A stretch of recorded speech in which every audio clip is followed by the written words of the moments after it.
മാന്യപ്രേക്ഷകർക്ക് എൻ്റെ പ്രണാമം. 2016 മെയ് 16 അടുക്കുകയാണ്. കേരളത്തിൽ ഇലക്ഷൻ്റെ ദിവസം.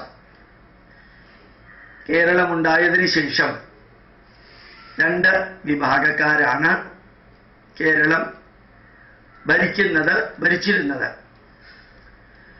ഒരു വിഭാഗം സമരം ചെയ്ത് എല്ലാവിധത്തിലും ഈ പുരോഗതിയെ തടസ്സപ്പെടുത്തി തൊഴിലാളി ഐക്യം എന്ന് പറഞ്ഞ് തൊഴിലാളിയും മുതലാളിയും തമ്മിൽ വർഗസമരമുണ്ടാക്കി ഇവിടുത്തെ വയലുകളെല്ലാം കൃഷി ചെയ്യാതെയാക്കി ശരിക്ക് ഹെഡ്ലോഡ് വർക്കേഴ്സിനെ നോക്കുകുത്തികളാക്കി അങ്ങനെ ഒന്നും ചെയ്യാതെ ഈ ദുബായിലും മിഡിൽ ഈസ്റ്റിലും പൊരിവയിലത്ത് പ്രവർത്തിക്കുന്നവരുടെ പൈസ കൊണ്ട് ജീവിക്കുന്ന ഒരു കേരളത്തെ സൃഷ്ടിച്ച പുരോഗമനവാദികൾ എന്ന വിഭാഗത്തിൽപ്പെടുന്ന ഈ നാടിൻ്റെ പൈതൃകത്തെയും സംസ്കാരത്തെയും അടിമുടി എതിർത്ത് പുച്ഛിച്ച് അവഹേളിച്ച് നികൃഷ്ടമായ രീതിയിൽ മലർന്നു കിടന്ന് തുപ്പിയ ഒരു പാർട്ടി.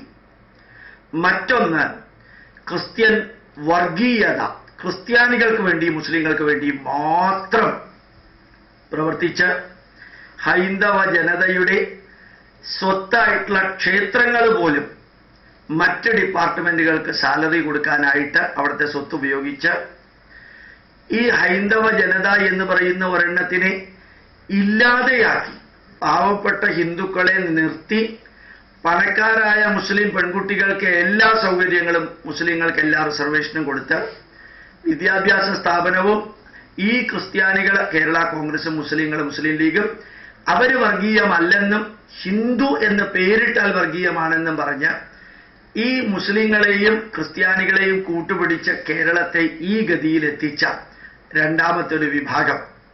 ഏതായാലും രണ്ട് വിഭാഗങ്ങൾ ഈ കേരളത്തെ എവിടം വരെ എത്തിച്ചു എന്ന് നോക്കിയാൽ ശരിക്കും കേരളത്തിൽ ഇപ്പോൾ ഡെവലപ്മെന്റുകൾ കുറെ ഉണ്ടെങ്കിലും അതിൻ്റെ ഉള്ളില് ഈ മതവിഭാഗങ്ങൾ ഭാരതത്തെ മുഴുവനും നശിപ്പിക്കുന്ന വിധത്തില് ഈ മൈനോറിറ്റിയുടെ അധികാരവും അവകാശവും പറഞ്ഞ് സൈലന്റായിട്ട് ഈ നാടിൻ്റെ സംസ്കാരത്തെ ഇല്ലാതെയാക്കുന്ന കമ്മ്യൂണിസ്റ്റ് പാർട്ടിയുടെ വിഭാഗത്തിൽപ്പെട്ടവരും മുസ്ലിം ലീഗിന്റെ വിഭാഗത്തിൽപ്പെട്ടവരും കേരള കോൺഗ്രസിന്റെ വിഭാഗത്തിൽപ്പെട്ട തനി മൈനോറിറ്റി വിഭാഗത്തിന്റെ വോട്ട് ബാങ്കിന് വേണ്ടിയിട്ട് പ്രവർത്തിക്കുന്ന ഒരു കാഴ്ച കാണുന്നു.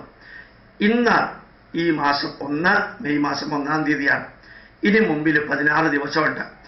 ഈ നാടിനെ, നമ്മുടെ പൈതൃകത്തെയും നമ്മുടെ ധർമ്മത്തെയും സംരക്ഷിക്കാൻ ആരാണോ വാഗ്ദാനം ചെയ്തതും അതുപോലെ പ്രവർത്തിക്കുകയും ചെയ്യുന്നത് അവർക്ക് വേണ്ടി കൂടി ചിന്തിക്കാൻ നിങ്ങൾക്ക് സാധിക്കട്ടെ. ഈ നാടിനെ സംരക്ഷിക്കാൻ ഇനി ഇവിടുത്തെ ഹിന്ദു മൈനോറിറ്റി ആയിക്കൊണ്ടിരിക്കുന്ന കാലഘട്ടത്തിൽ കേരളത്തിൽ ഹിന്ദുക്കൾ മൈനോറിറ്റി ആണ്. ഇപ്പോ ശ്വാസമെടുക്കാൻ പോലും പറ്റാത്ത വിധത്തിൽ മറ്റുള്ളവരെ ഹിന്ദുക്കളെ അവഹേളിക്കുമ്പോൾ, ആ ഹിന്ദുക്കളുടെ ഐക്യത്തിന് വേണ്ടി പ്രവർത്തിക്കുന്നവരെ അവഹേളിക്കുമ്പോൾ, മറ്റുള്ളവരുടെ ഐക്യത്തിന് വേണ്ടി ഇവർ തന്നെ സപ്പോർട്ട് ചെയ്യുകയും ഹിന്ദുവിനെ വിഘടിപ്പിച്ച് നശിപ്പിക്കാൻ വേണ്ടി പ്രവർത്തിക്കുകയും ചെയ്യുമ്പോൾ നിങ്ങൾ ചിന്തിക്കണം, ആരെ അടുത്ത ഇലക്ഷന് ജയിപ്പിക്കണമെന്ന് നല്ലവണ്ണം ചിന്തിച്ച് പ്രവർത്തിക്കുക.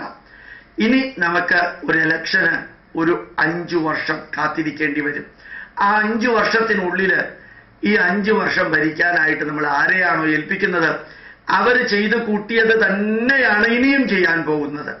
അവർ ഇത്രയും കാലം ചെയ്തത്. ഇപ്പോൾ ട്വിറ്ററിലും ഫേസ്ബുക്കിലും യൂട്യൂബിലും എല്ലാം വരുന്ന ഓരോ നേതാക്കന്മാരും ഈ കമ്പ്യൂട്ടറിനെയും ഇവിടത്തെ ക്രഷറിനെയും ഇവിടത്തെ മെതിയന്ത്രത്തെയും കൊയ്ത്തയന്ത്രത്തെയും ഞാറുനടിയിൽ യന്ത്രത്തെയും എല്ലാം അവഹേളിച്ച് പുച്ഛിച്ച് യന്ത്രവൽക്കരണത്തെ എതിർത്ത് ഇപ്പൊ കമ്പ്യൂട്ടറും കൊണ്ട് നടക്കുന്ന വ്യക്തികളാണെന്ന് കൂടി ഓർമ്മിക്കുക.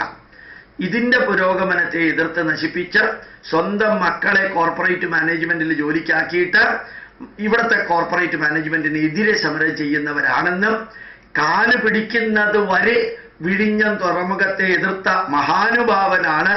അവനവന്റെ കാല് അദാനി വന്ന് പിടിച്ചു കഴിഞ്ഞപ്പോ പിന്നെ തുറമുഖം ഉണ്ടാക്കാൻ വിഷമോ ഇല്ല എന്ന് പറയുന്നത്. ഇത്രയും നാരോ മൈൻഡഡും സങ്കുചിത മനോഭാവവുമുള്ള പുരോഗമനവാദികൾ എന്ന് പറയുന്ന കുറെ എണ്ണം ഈ നാടിന്റെ ശാപമായിട്ട് ഇനിയും 5 വർഷം വരാതിരിക്കട്ടെ. മുസ്ലിമുകൾക്കും ക്രിസ്ത്യാനികൾക്കും വേണ്ടി മാത്രം പ്രവർത്തിക്കുന്ന ഒരു വിഭാഗം കേരളം ഭരിക്കാതിരിക്കട്ടെ. ചിന്തിക്കാൻ അവസരമുണ്ട്, അതിന് പ്രതികരിക്കാനും അവസരമുണ്ട്. പ്രണാമം, നമസ്കാരം.